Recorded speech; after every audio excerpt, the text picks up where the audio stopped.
വിവാഹ പാർട്ടികൾക്ക് സ്പെഷ്യൽ പാക്കേജുകൾ, അഡ്വാൻസ് ബുക്കിംഗുകൾക്ക് 0% പണിക്കൂലി.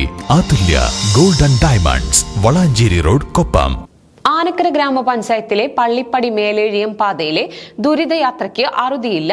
ദേശീയപാത നിർമ്മാണത്തിനായി കുന്നിടിച്ച് ടോറസ് വാഹനങ്ങളിൽ മണ്ണ് കൊണ്ടുപോയത് മൂലം വലിയ തകർച്ചയാണ് റോഡിലുണ്ടായത്. റോഡ് നവീകരിക്കുമെന്ന അധികൃതരുടെ വാക്കും പാഴ്വാക്കായതോടെ നാട്ടുകാരുടെ പ്രതിഷേധവും ശക്തമാവുകയാണ്. കുമ്പിടി മേലേഴിയം ഭാഗത്തെ കുന്നിടിച്ച് നിരത്തിയാണ് ദേശീയപാത നിർമ്മാണത്തിനായി മണ്ണ് ഖനനം നടത്തിയത്. ഭാരമേറിയ വാഹനങ്ങളിൽ മണ്ണ് കൊണ്ടുപോയതുമൂലം 2 കിലോമീറ്റർ വരുന്ന പള്ളിപ്പടി മേലേഴിയം പാത തകർന്നടിഞ്ഞ സ്ഥിതിയിലാണ്. മാസങ്ങൾക്ക് മുൻപ് മഴയിൽ മണ്ണെടുത്ത ഭാഗത്തെ ചെളിമണ്ണ് ഒലിച്ചിറങ്ങി പാതയിൽ അടിഞ്ഞുകൂടിയത് വാഹനാപകടങ്ങൾക്കും കാരണമായിരുന്നു. ആനക്കര ഗ്രാമപഞ്ചായത്ത് കമ്പനി അധികൃതരുമായി നടത്തിയ കരാർ പ്രകാരം മണ്ണെടുപ്പ് പൂർത്തിയായി 20 ദിവസത്തിനുള്ളിൽ തകർന്നടിഞ്ഞ റോഡ് റീടാറിംഗ് ചെയ്യുമെന്നായിരുന്നു പഞ്ചായത്ത് പ്രസിഡന്റിന്റെ വിശദീകരണം. എന്നാൽ മാസങ്ങൾ പിന്നിട്ടിട്ടും റോഡ് നിർമ്മാണം ആരംഭിച്ചില്ലെന്ന് മാത്രമല്ല, ഇതുവഴിയുള്ള ദുരിതയാത്ര ഇരട്ടിയായെന്നാണ് പ്രദേശവാസികളുടെ പരാതി.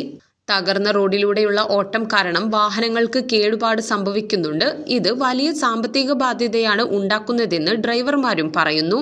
ഒരു കാലത്തോളം 1 വർഷത്തിലും കൂടുതലായി ഈ റോഡ് ഇങ്ങനായിട്ട്.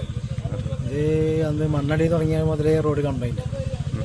ഞങ്ങളിപ്പോൾ ഇവിടെ ഓടാനും വയ്യ, ഓടാതിരിക്കാനും വയ്യ. ഓടാതിരുന്നാൽ ഞങ്ങളുടെ വീട് പട്ടിണിയിലാവും. ഗതിയില്ലായിട്ട് ഓടിക്കൊണ്ടിരിക്കുകയാണ്. ഇപ്പോൾ കുമ്പിടിക്കൊന്നും ഞങ്ങൾക്ക് കൂടുതൽ കിട്ടുന്ന വാടക കുമ്പിടി അല്ലെങ്കിൽ ചേകനൂർ, ഇത് തങ്ങൾപ്പടി, ഈ 3 റോഡും യാത്ര ചെയ്യാൻ വയ്യാത്തൊരവസ്ഥയിലുള്ളത്. ഈ വർഷക്കാലം കഴിഞ്ഞ് ഞാൻ 3 വണ്ടി 15,000 രൂപ കൊടുത്ത് പണിയെടുത്തു. 15,000 രൂപ 3 വീല് പണിയെടുക്കാൻ, ഇതിനെ ഫ്രണ്ട് ശരിയാക്കാൻ പോകും. അങ്ങനെ ഇപ്പോഴും ദിവസേന ഞങ്ങൾക്ക് പ്രയാസങ്ങൾ അനുഭവിച്ചുകൊണ്ടിരിക്കുകയാണ്. എണ്ണ അടിച്ചാൽ കാണുന്നില്ല, മൈലേജ് ഇല്ല. പൊടിശല്യവും റോഡ് തകർച്ചയുമായി പൊറുതിമുട്ടിയ നാട്ടുകാരും വ്യാപാരികളും ഇനി ആരോട് പരാതിപ്പെടും എന്ന ആശങ്കയിലുമാണ്.